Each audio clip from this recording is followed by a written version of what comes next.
Assalamualaikum warahmatullahi wabarakatuh. Sebelum memulai pengajiannya, saya minta tolong ditonton sampai selesai agar tidak gagal paham dan semoga bermanfaat buat teman-teman semua. Dan saya doakan buat teman-teman semua diberi Allah kesehatan, dijauhkan dari malapetaka, dan diberi rezeki yang berkah dan melimpah. Amin amin ya rabbal alamin. Oke, selamat menyaksikan pengajiannya. Assalamualaikum warahmatullahi wabarakatuh. Orientasi terbaik saking sunnah nabawiyah gini ku keberlangsungan. Terus kalau sering belajar tentang kitab-kitab samawi, kitab-kitab sing diriwayataken beberapa ulama ahli kitab sing pun disahkan kalian ashabu Rasulillah sallallahu alaihi wasallam.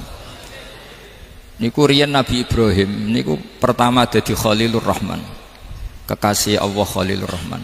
Niku mergi piyambake nu tersiksa protes. Terus kadang tiang saya ini kudu protes, tapi protes bukan kita demo. Protes itu tidak harus demo, protes. Ya Allah, dunia ini tidak fair. Engkau yang Tuhan, Engkau zat yang begitu penting, Engkau zat yang menciptakan langit dan bumi, Engkau zat yang memberi rizki, yang bikin air, bikin oksigen, semua kebutuhan manusia. Kemudian mereka tidak kenal Engkau. Ini tidak fair. Jadi beliau itu tiap malam itu ngumpat. Ini enggak fair dunia ini. Engkau yang begitu penting pencipta langit bumi, Engkau begitu penting yang menciptakan air, menciptakan kebutuhan manusia. Kemudian mereka tidak kenal Engkau. Ini tidak fair. Ini tidak benar. Jadi sering marah gitu. Karena sampean nggak bisa bayangkan kan, apapun hebatnya presiden atau menteri atau rektor atau kiai itu nang desa nggak dikenali statusnya, diundang lek apa yang dilek itu gak keren belas. Karena ya sama kan, misalnya Habib Soleh Alatos, muridnya Said Umar punya Mbah Mun, terus nang desa diundang pening dilek itu kan gak keren belas. Awal dari keren tetap dikenal. Nah kemudian orang itu tidak kenal Allah.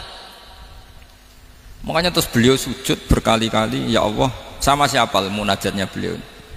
Innahu la yahzununi alla ara ahadan fil ardi ya'buduka ghairi. Jadi cara kiai sarang namanya ini innahu saat temne kelakuan la yahzunu, yektene nyusano ni ing ingsun, nyusano banget karena pakai lam taukid.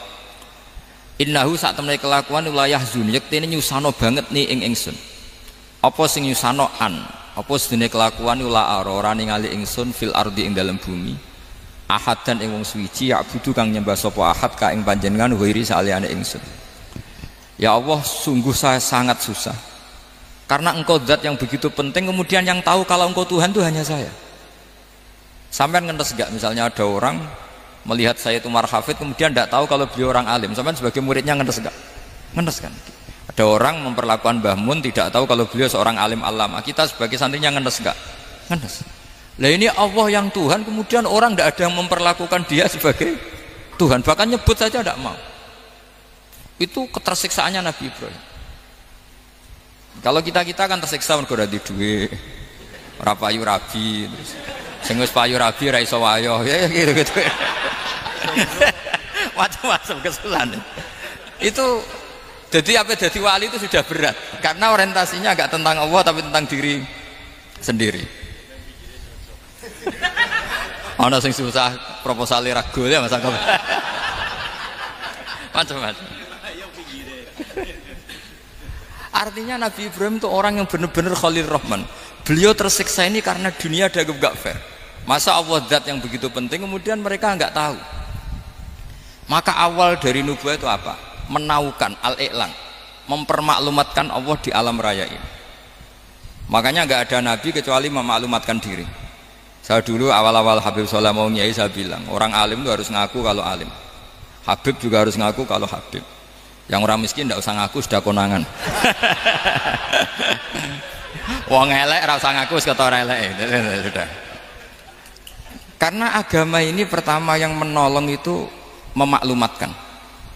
Sehingga pertama Nabi jadi Nabi dari Gua Hira, pertama apa? Cara saiki nggih kira-kira memaklumatkan. Tapi reso dibahasakno jumpa pers. Tapi yang jelas pertama yang dilakukan Nabi setelah di Gua Hira apa? Memaklumatkan diri kalau beliau adalah Nabi. Sehingga dikumpulkan semua, terus beliau memaklumatkan diri kalau saya ini Nabi. Karena nggak ada artinya Allah kalau tidak dimaklumatkan. Terus makanya Di Quran itu kalau menyebut Allah atau menyebut kebenaran selalu dimulai dengan kata fa'lam, harus dingertikan. Kita ngerti kemudian mengertikan ke orang lain. Makanya saya sering dulu bilang ke Habib Soleh, nggak boleh orang soleh menyembunyikan diri. Karena nanti kalau orang-orang soleh menyembunyikan diri, sing zuhara ala wajhil ardi adalah sesuatu yang nggak benar. Coba misalnya gini, orang bisa terhibur lewat dangdutan, terhibur lewat maksiat. Sementara orang nggak bisa terhibur lewat thala al-badru alaina, asyraqal qaunut dihaja dan sebagainya. Maka orang-orang soleh adalah orang yang bisa memaklumatkan Allah, memaklumatkan Rasulullah, memaklumatkan Quran, dan supaya itu diterima. Karena awal dari orang terima itu tahu dulu. Nah ini tahu saja ndak. Makanya Nabi Ibrahim susah, ya Allah, engkau zat yang begitu penting kemudian tidak diketahui. Ini apa-apaan, nggak fair. Akhirnya Nabi Ibrahim diangkat sebagai Khalil Rahman untuk menaukan atau untuk memaklumatkan Allah Subhanahu wa ta'ala. Nah sebelum itu beliau dihibur, diterbangkan ke langit, ke alam malakut. Kamu susah ya, kenapa susah? Karena zat sepenting engkau kemudian tidak ada yang menyembah. Terus dijak ke alam malakut, ditunjukkan sekian juta malaikat, sekian ribu malaikat, semuanya membaca tasbih takbir. Ibrahim senang. Oh ternyata sing seneng jenengan banyak. Loh coba kalau kita punya kiai kayak Mbah Mun, semakin yang seneng banyak kan semakin kita seneng. Kalau nggak ada yang tahu kan kita tersiksa. Makanya ini penting sekali ya. Jadi pertama agama ini seperti ini tuh barokahnya dingertikan, dimaklumatkan. Saya ini orang yang humul itu menutup diri betul, kecuali bab ngaji. Saya kalau ngaji terbuka. Sampai saya tidak tahu apa ada yang streaming apa direkam, saya tidak tahu. Pokoknya saya satu-satunya saya mau terbuka itu pas ngaji. Dan saya pede karena dulu ngaji saya benar. Saya tanya Mas Akom, sebetulnya kalau sampean mau mulang terbuka bagus. Potensinya dua, konangan alimnya atau konangan. Ya resiko terbuka kan itu Pak. Konangan alimnya.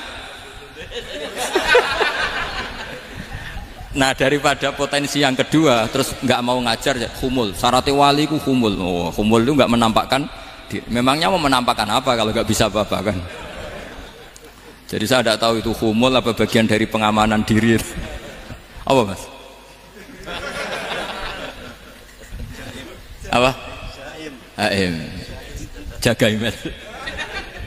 Jadi Nabi itu pertama yang dilakukan apa? Memaklumatkan kalau Allah itu Tuhan. Jadi ciri utama orang soleh itu kalau kebenaran tidak mendominasi bumi ini. Jadi ciri utama orang soleh itu seperti itu. Makanya kenapa saya milih manhaj. Tentu Habib Soleh tidak harus niru saya karena antar orang alim tidak boleh saling mengikuti. Tapi juga seterusnya nggak boleh saling ganggu. Saya itu ngaji di mana-mana itu guyon. Karena bapak saya suka guyon, Mbah Mun suka guyon. Alasannya bapak dulu sederhana. Orang sudah nyari hiburan dengan maksiat. Sehingga agama ini harus membawa keceriaan sosial, membawa keceriaan hati. Karena Allah ngendikan kul bi fadlillah wa bi rahmati fa bidzalika falyafrahu. Orang tuh harus senang dengan kebaikan. Orang happy dengan thala al-badru alaina, happy dengan manaqibul akhyar, dengan fadhailul akhyar.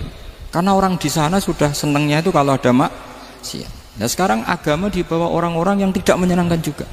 Ngaji teko wis merengut. Ada muridnya salah duduk marah, salah posisi meja marah. Lalu orang-orang kan mikirnya kan, daripada ngaji dimarahin terus mendingan ndak kan.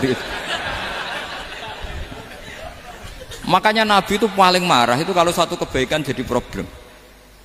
Mu'ad bin Jabal itu pernah ngimami lama sekali.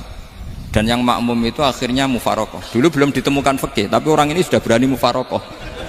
Jadi ini termasuk mujtahid sebelum tahu Fathul Mu'in, tahu Wahab, dia sudah berani mufarokoh. Jadi sudah luar biasa. Karena bangsa ibadah yang agak-agak ngawur itu tanpa diajarin sudah do pinter sendiri. Dia mufarokoh. Ketika dia mufarokoh, komentarnya Mu'ad, dia munafik. Sholat belum selesai kok mufarokoh. Singkat cerita Mu'ad melaporkan itu ke Rasulullah.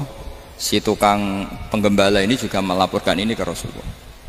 Tapi apa kata Rasulullah? Yang Rasulullah itu yang bela, malah bela yang penggembala tadi. Afattanun anta ya Mu'ad. Kamu itu tukang fitnah. Agama ini kalau kamu model begitu orang lari.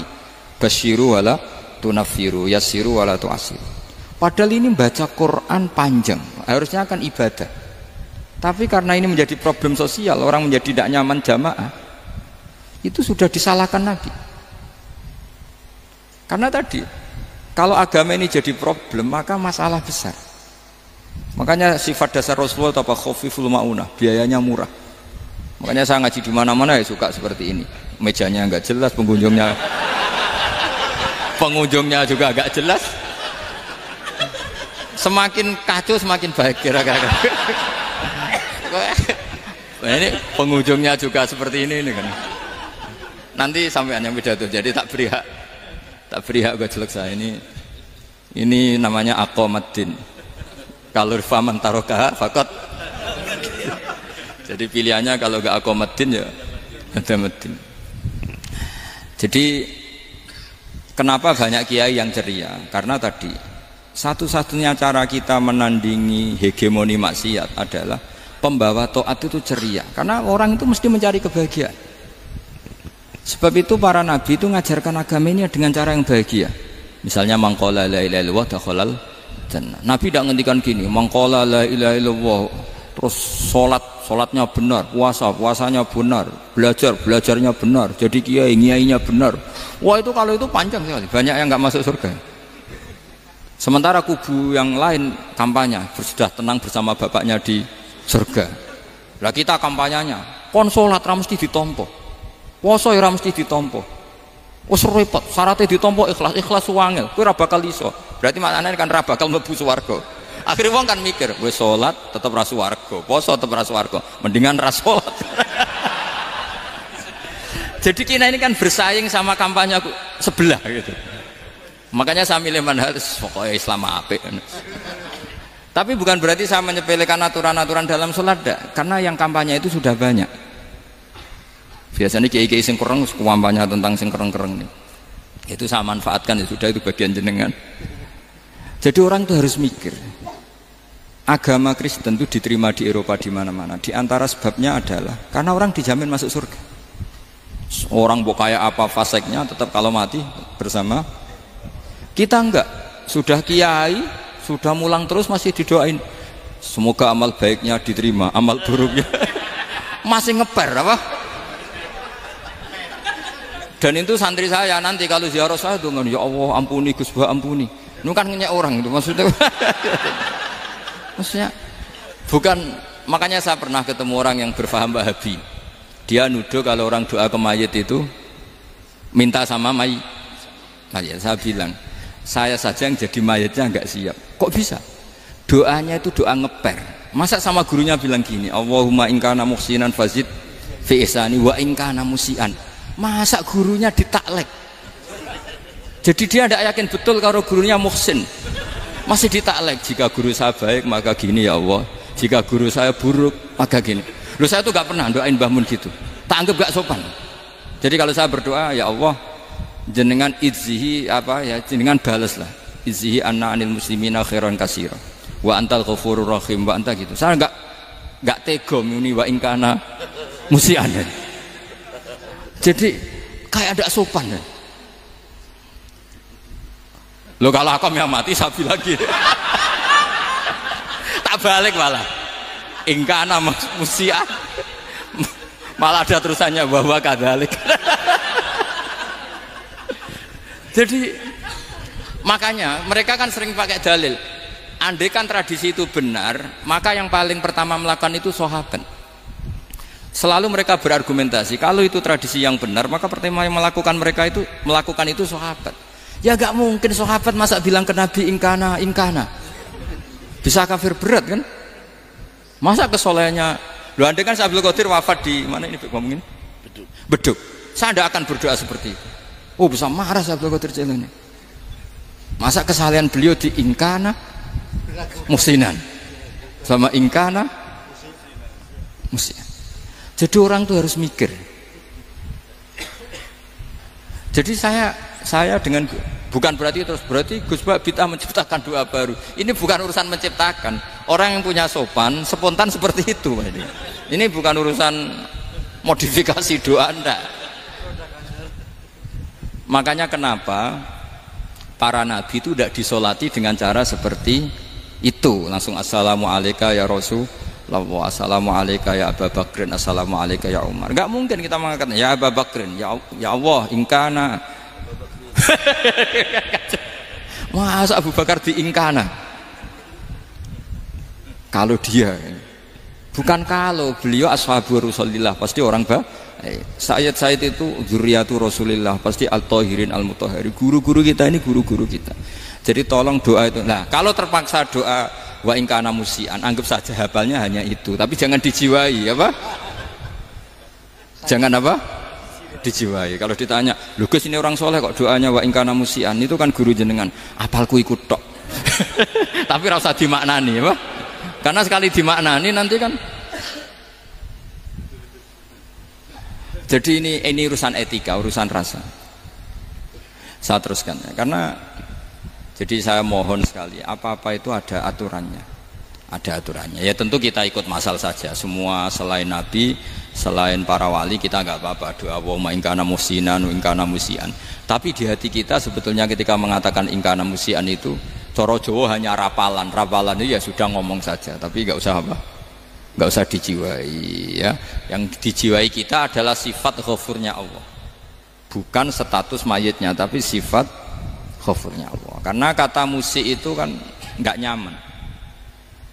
Makanya Nabi itu hebatnya Nabi, ya tentu karena bentukan Allah Subhanahu Wa Taala. Adabani Robbi fa ahsana ta'dibi. Itu kalau nyifati tentang keburukan orang mukmin itu diikutkan sifat ghafurnya Allah. Jadi misalnya gini kalimatnya, liyukaffirawwahu anhum aswa alladzi amil. Atau sebagian ayat misalnya wa yukaffiru anhum sayiatihim. Jadi sebetulnya kalau terpaksa mengatakan orang itu buruk, itu sebenarnya dari Allah dulu kita mengatakan Allah itu zat saking baiknya itu mengampuni salahnya seseorang. Jadi nyifati Allah dulu, Allah saking baiknya itu mengampuni salahnya orang-orang baik, karena orang-orang baik juga manusia, Ustadz juga, tapi lebih ke nyifati ke Allahnya. Kalau kita kan enggak, lebih tertarik nyifati mayitnya, sehingga kita di hati itu mayit kira tak jalono sepuro tuntas kayak gitu. Jadi kalau di Quran enggak seperti itu. Jadi kita lebih mensifati Allah itu Ghafur, Afuwun Karim. Makanya seperti doa-doa kita kalau Ramadan gini, Allahumma innaka afuwun karim tuhibbul afwa, baru bakas fa'fu anna. Jadi ada aturannya. Meskipun ilmu ini agak jelimet, tapi bagi ahlinya ini ma'ruf. Kalau sampean nggak paham berarti nggak ahlinya. Jadi ilmu ini agak jelimet, tapi ma'ruf. Nah, sehingga Rasulullah kalau kita meyakini syafaatu Rasulullah SAW, itu cara berpikir harus kita balik. Misalnya begini. Wong Islam nakale ngono, penggaweane maksiat kok disafaati Kanjeng Nabi kurang penggawean. Caranya berpikir jangan gitu. Kalau gitu kowe mari mangkel, wong nakale ngono kok untuk syafaati Kanjeng. Tapi cara berpikir gini. Syafaatu Rasulillah itu wasi'ah, luas sekali. Syafaatu Rasulillah ghairu munhasirah, tidak terbatas. Syafaatu Rasulillah itu lebih sakti ketimbang dosanya umatnya. Semua ulama dulu kalau nyifati Allah juga gitu. Allahumma misalnya maghfiratuka awsa'u min dzunubina. Ya, yang misalnya yang pakai mutakalim ya Allahumma maghfiratuka awsa'u min dzunubi wa rahmatuka arja inti min amali. Jadi jangan kitanya dulu. Kalau kitanya dulu kan nyifati kita dosa banyak. Itu sama ndak usah ngaku sudah tahu semua.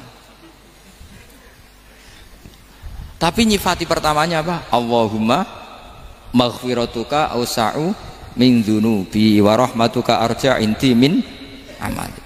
Sehingga dari nyifati maghfiratullah yang wasi'ah, yang tidak terbatas, kemudian kita sah mengatakan bahwa ahlul maksiat pun mungkin atau berhak dapat ampunan. Sama, syafaatu Rasulillah itu ghairu munhasirah, syafaatu Rasulillah itu wasi'ah, sehingga sahlah riwayat syafaati li ahlil kabair min ummah. Itu bukan menyangkut melegalkan kabirah, bukan menyangkut mengesahkan orang Islam dosa besar, karena nanti dapat syafaatnya Rasul. Cara berpikir jangan gitu. Nanti kamu mentasjek memberanikan orang melakukan maksiat berdasar iktimat syafaati Rasulillah. Itu jangan gitu cara berpikir, dibalik apa? Syafaatu Rasulullah ausa'u wa ausa'u. Sangat luas. Sehingga saking luasnya sampai yang tukang maksiat saja kebagian. Sama rahmatnya Allah Ta'ala itu wasi'ah. Rizkinya Allah ya wasi, sampai wong nganggur ya iso mangan ngono.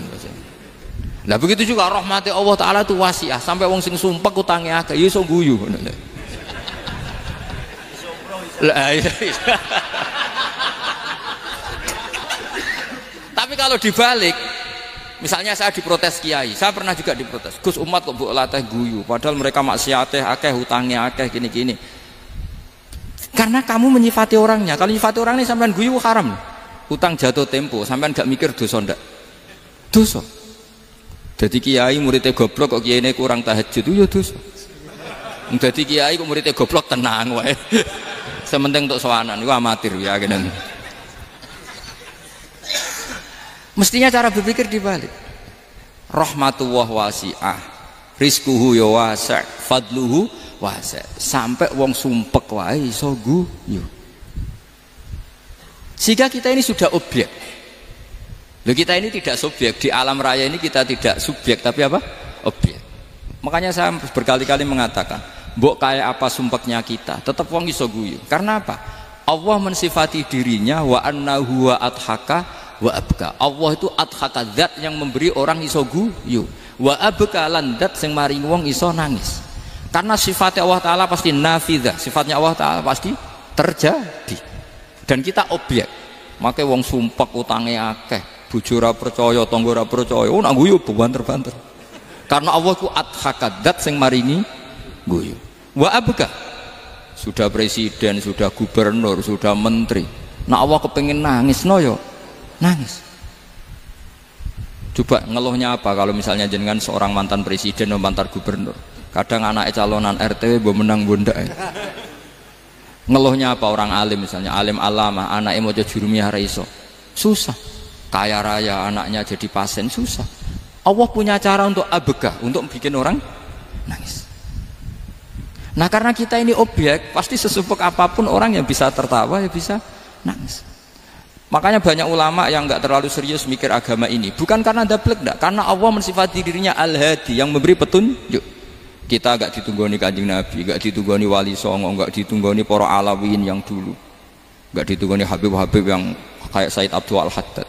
Tapi karena Allah itu Al-Hadi, yang memberi petunjuk, dan sifatnya Allah Ta'ala la budda wa ayat entakuna nafidah. Sifatnya Allah pasti nafidah. Amerika kayak apa liberalnya, sekarang trennya juga banyak yang masuk Islam. Kampung-kampung pedalaman gak ada kiainya, cukup mudin. Kadang yang membawa agama itu orang yang ke situ mau nyari kayu. Orang di pedalaman Kalimantan, Sulawesi itu pertama itu nyari kayu, tapi bawaan hidayat, lama-lama bikin masjid. Saya pernah di Korea, ke sana orang nyari uang, niatnya juga nyari uang, tapi akhirnya tersiksa kalau enggak bikin masjid. Karena apa? Karena Allah itu Al-Hadi, zat yang memberi petunjuk. Maka kamu tidak usah khawatir, agama ini pasti jalan ila yaumil qiyamah, karena Allah Al-Hadi. Sama. Mbok kamu umat mbok weden-wedeni kowe ku amalan ora mesti ditampa. Nek ora ditampa mlebu neraka. Ngono mulai ngaji ya tenang ae. Tenang, santai. Bahkan kadang bilang gini, Pak Yai tadi gak bener. Masa ngecap orang mlebu neraka. Kita yang masyarakatnya gak tahu pintunya. Pak kayaknya tahu pintunya. Karena orang itu punya cara. Lho ya betul. Orang Bedui itu kalau ngaji sama Nabi itu lebih unik timbang yang soleh, timbang yang pinter. Sehingga banyak ilmu itu ditemukan dari orang Bedui. Karena cara berpikir itu aneh. Kalau orang soleh, orang waras kan berpikirnya ada aneh, standar. Jadi orang Bedui itu aneh. Pernah suatu saat Rasulullah itu khutbah cerita kiamat.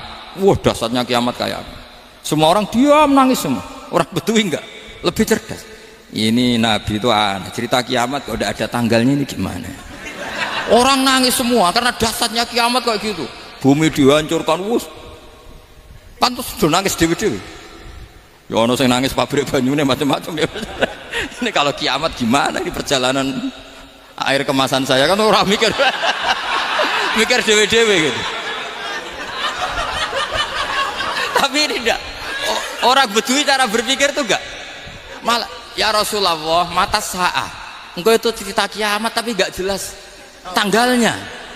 Kalau cerita kiamat ya harus jelas dong kapannya. Jadi unik. Jadi cara berpikir sahabat kaget semua loh. Kaget. Karena gak kepikiran. Nabi a'radu anhu, a'radu itu mengabaikan. Banyak sahabat yang menganalisis lam yasma'kan. Nabi memang gak dengar sehingga mengabaikan. Ada yang analisis lagi sami'a wa kariha. Sebenarnya Nabi dengar itu memang gak berkenan karena tengah-tengahnya khutbah kok tanya. Tapi si Arabi ini cerdas, masuk akal kan? Misalnya mau pilihan presiden, orang mesti tanya kapan kan gitu. Ya kan? Mau ganti presiden atau ganti bupati, takarannya orang kan kapan? Kayak Mas Akom jadi wali ndak? Pertanyaannya kan kapan? Kalau jatuhnya kan sudah ya. Sehingga tanya, mata sa'ah ya Rasulullah. Lama-lama Nabi diangen-angen, bener juga orang ini. Saya cerita kiamat kok nggak jelas kapannya. Ini Nabi menjawab. Tapi karena Nabi orang-orang yang sangat pinter, tanya balik. Ma'atattalaha. Lalu kalau kamu berani tanya kiamat kapan, saya tanya balik. Ya persiapan kamu apa? Jawabnya santai saja. Fa wallah ma'atattalaha kabira sholatin wala siyamin walakinni uhibbuka ya Rasulullah. Saya nggak menyediakan apa-apa, sholat saya biasa aja, maksudnya standar, ya kira-kira 5 waktu pas, ya jenis saya lah kira-kira gitu. Wala kabira siyamin, dan saya puasa ya standar saja pas. Walakinni uhibbuka ya Rasulullah, tetapi saya mencintai engkau ya Rasulullah. Jawabannya Nabi apa? Almar'u ma'aman ahabba, sebagian riwayat anta ma'aman ahbabta. Jadi hadis itu populer tuh barokahnya wong desa tadi. Andai kan dia punya etika, maka sowan dulu tanya 4 mata. Itu jadi hadis ahadi. Tapi barokahnya dia selonong di depan umum. Zaman Nabi khutbah itu jadi hadis mutawatir. Jadi kadang barang baik itu barokahnya orang yang nggak baik. Maksudnya su'ul adab. Tanya gitu kan su'ul. Tapi itu barokah. Akhirnya hadis itu mutawatir karena didengar ribuan sahabat yang mendengarkan khutbahnya Rasulullah. Tapi kalau hadis itu satu-satu kan khossoni bidzalika Rasulullah, khossoni bidzalika Rasulullah, itu nanti jadi hadis ahadi yang kualitasnya jauh di bawah hadis mutawatir. Jadi barokahnya orang su'ul adab itu ya ada. Karena Allah yang mendesain ini. Akhirnya kata sahabat, kata Anas bin Malik, mereka itu mangkelnya bukan main sama Arabi tadi, karena tanya nggak sopan sama Rasulullah. Tapi setelah Nabi jawab almar'u ma'aman ahabba fama farihu bisyai'in farahahum bidzalika badal. Mereka tidak pernah senang dengan hadisnya Nabi sesenang riwayat almar'u ma'aman ahabba. Barokahnya Arabi, Bedui. Makanya saya sebagai kiai ini Bedui saya tak pertahankan ila yaumil qiyamah. Karena umat ini pernah terbarokai oleh orang apa? Bedui. Barokai su'ul adab tadi. Jadi mohon ini supaya majelis ini kan majlisul iltorti Rasulullah, coba terlatihlah mengatakan Allah itu subjek, Allah itu al-fa'ilul mukhtar, Allah itu al-fa'ilul mukhtar, Allah itu yang menentukan alam ini. Dan Allah mensifati dirinya wa annahu huwa adhaka wa abka. Allah itu zat yang memberi orang itu bisa tertawa, dan Allah juga yang memberikan orang itu bisa menangis. Mbok kayak apa kamu neror umat, wah amal gak mesti diterima gini-gini, ternyata neng majelis nangis ya, mulai guyu kadang guyu-guyunya ngenyak tenane. Daripada apa ya, agak-agak merodok orang yang dohirnya beda dengan batinnya, nggak perlu distatuskan seperti itu. Ya sudah biasa saja. Jadi nah fi muqaddimihim, imam besar dalam manhaj ini namanya Abul Hasan apa? Asyadzili. Abul Hasan Asyadzili itu kalau ada orang tanya gini, Beb saya ini susah, sholat saya tidak mesti diterima Allah gini-gini, marah. Nggak usah. Kafa bika jazaan an radiyaka laka ahlan. Sudah kamu ditakdir pernah sujud itu sudah keren. Saya itu andaikan dapat kabar dari malaikat bahwa sholat kamu tidak diterima, saya tidak susah. Bukan karena sombong. Pernah ditakdir sholat sujud ning Allah itu keren.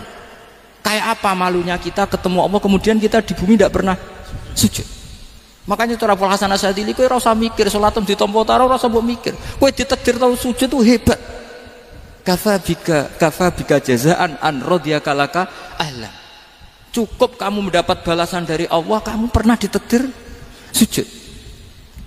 Gak perlu ngaji alim alamas, gowo sawi ngalor ngidul jalalain keren. Paling gak malaikat pernah melihat kamu, wah gowo tak kitab kuwedi. Gak penting pahammu, gak penting. Karena isra bakat paham ngono. Jadi Abul Hasan Asyadzili adalah orang yang, dan itu Al-Hasani ya, dan itu Al-Hasani. Makanya macam-macam kita yang Al-Husaini sudah kita punya Faqih Muqaddam, punya banyak. Di Al-Hasani yang paling populer diantaranya adalah Abul Hasan Asyadzili. Beliau itu kalau ngendikan sesuatu itu positif terus. Termasuk itu ketika ada orang resah sholat saya diterima ndak, kata beliau wes sing sempurna ditakdir tahu sujud. Saya itu sebetulnya kadang-kadang miris, wah sholatku tompo ora, tapi saya sangat sadili, sangat sadili. Saya nggak pernah berdoa ya Allah ibadah kami jenengan terima ndak, karena takut kalau doa gitu keterusan itu terus ditompo ora ya, akhirnya keterusan gitu, akhirnya ngenes. Masa orang pernah sujud ngenes? Lama-lama gini setan masuk, apa artinya saya sujud ternyata nggak diterima. Lu wong kawula kok iskal tentang pernah sujud. Itu kan ibarat gini, kamu ngasih uang sama orang tua kamu, misalnya Habib Soleh ngasih uang Habib Ali, terus apa artinya tak kasih, kemudian beliau tidak terima kasih, itu kan lucu.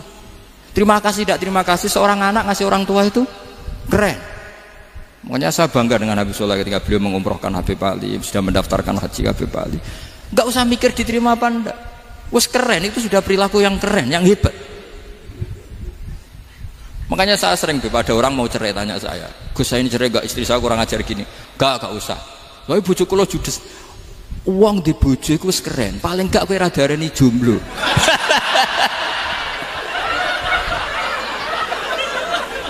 Oh, diarani duda ora enak. Wis luwe sabar ndi diarani duda mek diarani bojo judes.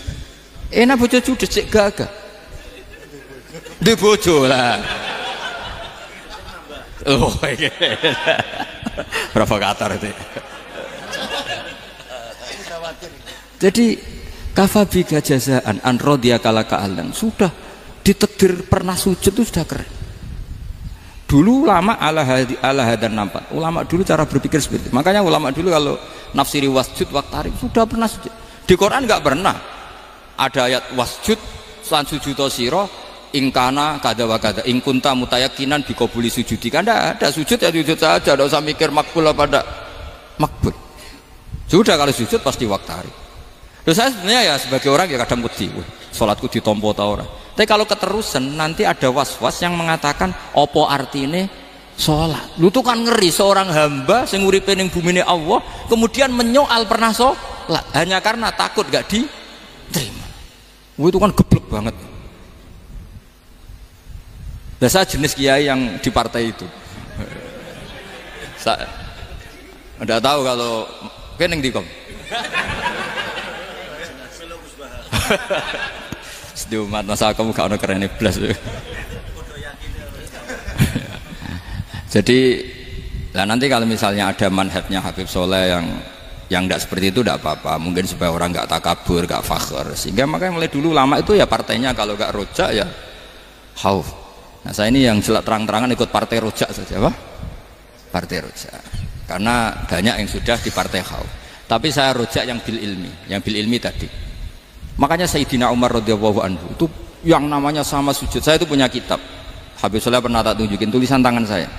Muji-muji sujud. Sayyidina Umar ketika ditusuk seorang kila itu Majusi, Abu Lu'lu' terkenalnya itu. Itu Hulamul Mughirah terkenalnya itu. Ditusuk, dia sahabat, beliau sahabat, wali. Jadi nusuk Umar tuh kayak apa? Nusuk Mas Hakom aja dosa besar, apalagi nusuk Umar.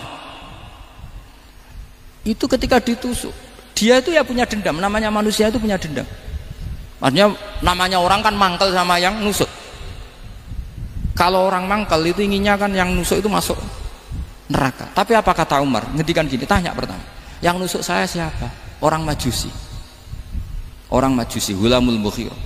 Alhamdulillah alladzi lam yaj'al maniyati biyadi rajulin lam yasjud laka sajdatan yuhaju biha indaka yaumal qiyamah. Saya itu senang Gusti, yang nusuk saya orang yang nggak pernah sujud sama jenengan. Jika kalau saya dendam supaya dia masuk neraka, saya nggak takut orang itu nuntut sama saya. Tapi kalau dia pernah sujud, pernah sholat, kemudian dia masuk neraka karena nusuk saya, kemudian dia berargumentasi, saya pernah sujud ya Allah, kenapa engkau masukkan neraka? Saya tidak berani jawab ya Allah. Saking hormatnya sama yang namanya sujud. Jadi kamu dendamnya kesampaian cara Jawa ya. Dendam dengan tanda kutip ya, tidak makna semestinya. Jadi mangkel mbek sing nusuk nak mlebu neraka pantas wong ora tau sujud wae Gusti gitu. Tapi kalau pernah sujud kemudian dia masuk neraka karena saya, bisa yuhajuni biha yaumal qiyamah. Jadi kayak apa sujud? Saya apa? Nabi itu kalau muji sujud sampai ngingatkan wa hatta takuna sajdatul wahidatu khairan minad dunya wa ma fiha. Nanti kalau kamu di akhirat ketemu Allah, kenangan terbaik kita apa? Di dunia pernah sujud. Keren aja.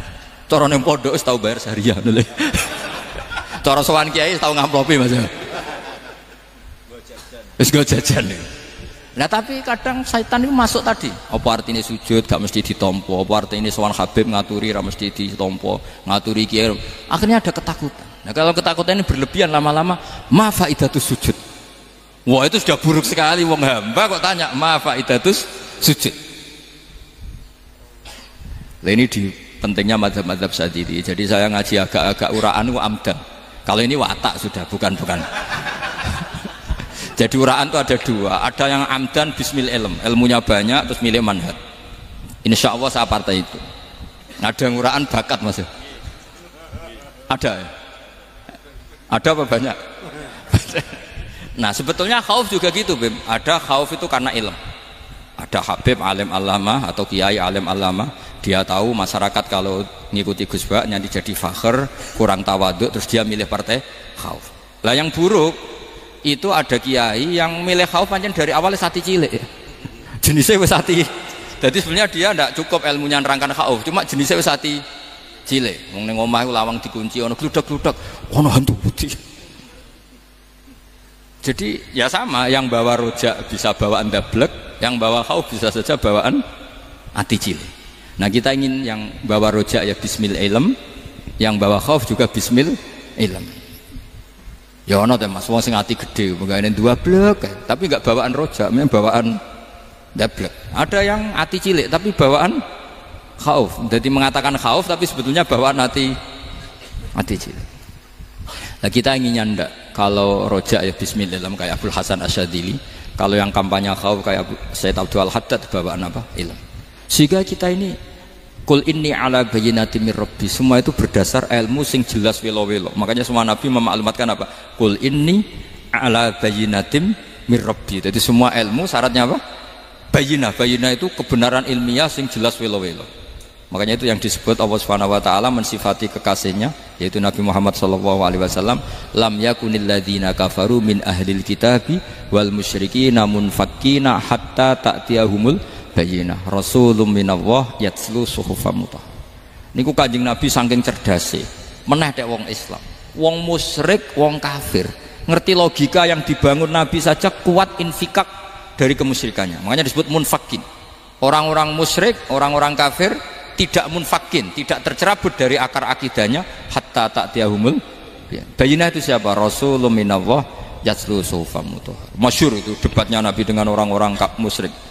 Mereka bilang, ya Muhammad, kita ini urusannya banyak, kasusnya banyak. Lalu Anda mengajarkan ke Tuhan satu.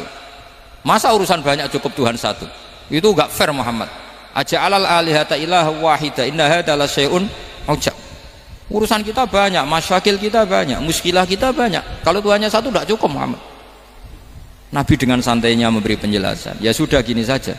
Kalau kamu jadi budak atau pembantu, majikan kamu banyak, semuanya merintahkan kamu, semuanya bikin aturan untuk kamu. Kamu suka enggak? Ya enggak suka Muhammad. Kalau majikan kita banyak repot. Ya sudah, Tuhan kamu itu majikan kamu. Kalau banyak perintahnya beda-beda, kamu pusing. Ya udah Mat, Tuhannya satu aja Mat. Karena Nabi bayyinah, orang itu bisa dibalik-balik pikirannya. Makanya disebut daraballahu masalah rajulan fihi syuraka mutasyakisuna wa rajulan salamal lirajul hal astawiyani masalah alhamdulillah. Jadi Nabi itu kalau adu argumentasi itu luar biasa. Jadi segampang itu Nabi memberi apa? Argumentasi. Karena beliau adalah al-hujjatul balighah. Jadi Nabi itu gak pernah kalah. Pernah Nabi debat sama orang Yahudi. Muhammad, saya ini turunan Ibrahim, kita ini Israel ya, kita tahu Israel adalah turunan Nabi. Israel nama lain dari Yakub, Yakub bin Ishak bin Ibrahim. Padahal Yakub ini punya anak namanya Yahuda, makanya Yahuda bin Yakub bin Ishak bin. Kita ini yang mirip Ibrahim, bukan kamu. Tapi orang Yahudi itu nggak apal nasabnya, sehingga mereka bilang kita ini saking baiknya, Ibrahim saja pengikut kita. Terus digojlok oleh Nabi, Ibrahim itu buyute Yahuda. Makanya digojlok, ha antum ha ulai hajatum fi malakum bi ilm falimatu hajuna fi ma laysa lakum bi ilm.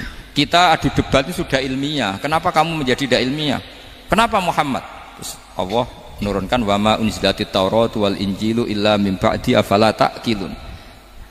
Artinya gini, kalau Ibrahim dikatakan Ibrahim Yahudiyah, itu sama dengan saya berkali-kali podo karo sampean misalnya ngendikan Mbah Zubair itu pengagumnya Gus Roji misalnya. Padahal Gus Roji bin Ubab bin Maimun bin Zubair, misalnya Gus Roji bin Kiai Haji Ubab bin Kiai Haji Maimun bin Kiai Haji Zubair. Nah Ibrahim itu kan Yahuda bin Yakub bin Ishak bin Ibrahim. Terus mereka bilang Ibrahim itu pengikut Yahudi.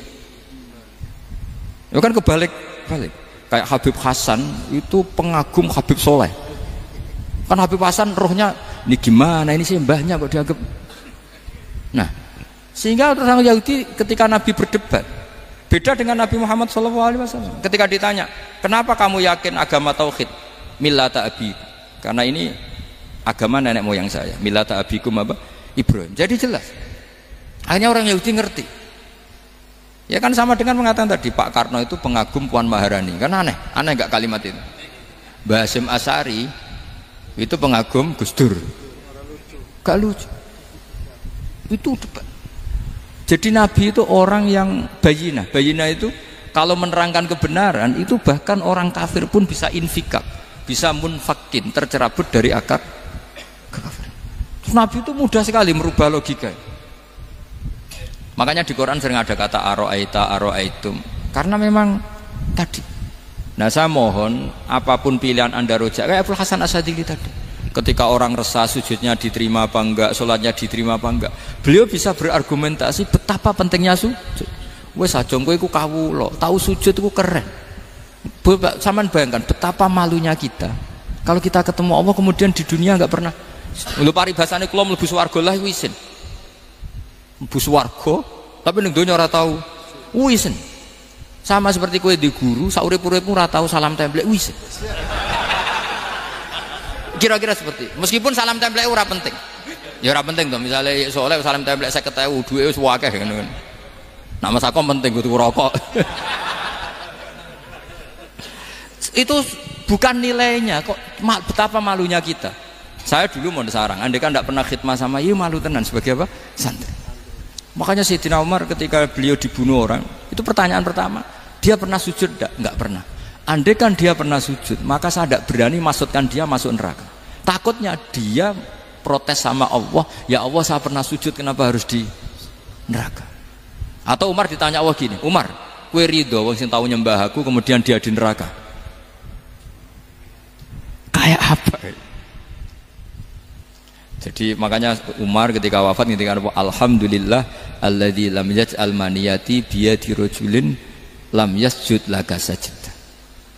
Ya jadi saya mohon sekali jadi majelis ini sebuah majelis mubarak, caranya tauhidnya dibenarin ya, tauhidnya dibenarin. Jadi Allah itu adhaka wa abka, Allah itu al-hadi, Allah itu ar-razzaq. Sehingga menteri ekonomi mbok salah rumusillah wong tetep mangan. Mergo Allah itu ar-razzaq. Mbok negara dikelola keliru lah wong tetep mangan, wong Allah itu ar-razzaq. Kiai rada akeh sing di masalah. Tapi ya tetep agama ini jaga. Lho andai kan syaratnya agama ini kiai ini bener, wah ya repot. Kowe iso bayangno masakom bener terus. Tapi agama ini berkali-kali coba di TV itu banyak nyun sewu, ada ustadz, ada kasus apa, ada kiai, kadang ada masalah hukum. Agama ini jatuh enggak masalah. Padahal di TV sudah dinasionalkan kan, ada kiai terlibat kasus hukum atau ustadz tertangkap karena melakukan apa itu. Tapi enggak ngefek karena agama ini bihifdillah wa biriayatillah. Sama. Negara mana-mana kadang manajemen ekonominya enggak jelas, tapi masyarakat ya makan karena Allah Razzaq. Sama aku kancanan Mas Ako mengeluh tapi Allah adhaka, akhirnya iso guyu. Padahal orang untungnya blas kancanan dede. Tapi karena Allah itu adhaka. Nah kita dengan istri yang kita cintai, dengan keluarga kadang yang nangis. Karena Allah itu zat yang bisa memberi abka. Wa annahu wa adhaka wa abka. Terus wa annahu wa amata wa ahya. Kita tidak ingin mati. Wah ya mati saja karena kita objek. Nah, hidayah itu seperti itu. Allah al-hadi. Apa? Allah itu kayak apa Korea, negara ateis. Enggak kebayang di sana ada ngaji Aqidatul Awam, Mabadi' Fikih. Sekarang banyak. Saya tuh kalau beli Aqidatul Awam kerdusan tak kirimkan ke Korea. Sebelum saya ke Korea, karena sebagian santri saya di Jogja. Di sana ada ngaji Aqidatul Awam, ngaji Takrib. Bahkan saya di sana dilakokno sak dunya fid dunya.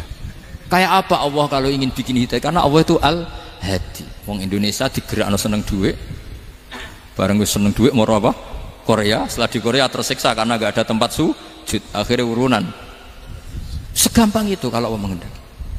Itu enggak dibenem MUI, enggak dibenem. Karena Allah Al-Hadi. Jadi saya mohon sekali tauhid ini dibenerin dulu. Allah tetap Al-Fa'ilul Mukhtar, apa? Al-Fa'ilul Mukhtar. Sehingga Allah mensifati dirinya Ad-Hakawa. Mbok kamu bendung kayak apa, orang ngaji saya tetap guyu. Sekarang iso mbuli saya, oh Gus Bab ngaji itu guyu. Allah yang memberikan guyu kamu itu. Andai kan sesuai status kamu, kowe ora ngarep guyu. Utang akeh, jatuh tempo, bojo ora percaya. Gede-gede kayak paham. Ya jadi ini tak isyatkan jenengan, saya ini tadi bawa kitab Fathur Rahman di Thalibi Ayatul Quran, mau tak kasihkan hadiah ke saya itu Marhafid sebagai penyempurna karena beliau sudah Al-Husaini. Semoga ini dapat barokahnya Al-Hasani. Ini dikarang oleh zurianya Abdus Salam bin Masis. Abdus Salam bin Masis adalah guru dari Abul Hasan apa? Asyadili. Jadi kita tahu Sahibul Hikam Ibnu Athaillah As-Sakandari muridnya Abul Abbas Al-Mursi. Beliau muridnya Abul Hasan Asyadili. Beliau muridnya Abdus Salam bin Masis. Yaitu Alami Zada ini min dzurriyyati Abdus Salam bin Masis. Jadi ini Al-Hasani. Jadi ini sudah klub karena mulai dulu ya tradisinya gitu. Banyak sabaib ngaji barojak, bafadol. Nanti yang bafadol barojak yang ngaji Habib lagi. Seperti sanadnya Soleh di Sarang. Ya Soleh ngaji Mbah Mun. Tapi Mbah Mun ngaji Sayyid Alawi Sadat ya. Ngaji Sayyid Zaini Dahlan. Nanti setelah Sayyid Zaini Dahlan ngaji Ajam lagi Usman Adim Yati. Jadi ya biasa mulai dulu silsilah ya seperti itu. Jadi seperti dulu Ibnu Abbas termasuk Qorobatul Rasulillah. Jadi dulu Qorobatul Rasulillah itu Bani Hasyim sama Bani Muttalib. Tapi kalau sekarang ya tentu para sadat, para habaib. Dulu biasa Ibnu Abbas ngaji ke Zaid bin Sabit. Itu Ibnu Abbas yang mencium tangannya Zaid bin Sabit. Tapi Zaid bin Sabit juga mencium tangannya Ibnu Abbas karena Qorobatul Rasulillah sallallahu alaihi wasallam. Jadi saya mohon semuanya itu insaf bil ilm, ya, insaf bil ilm. Kayak tadi munfakina hatta ta'tiyahumul bayin. Jadi bayina itu orang yang kalau menerangkan itu memberi penjelasan sing jelas welo-welo. Itu siapa? Rasulun minallah yatslu suhufam mutahharah. Beri Al-Fatihah.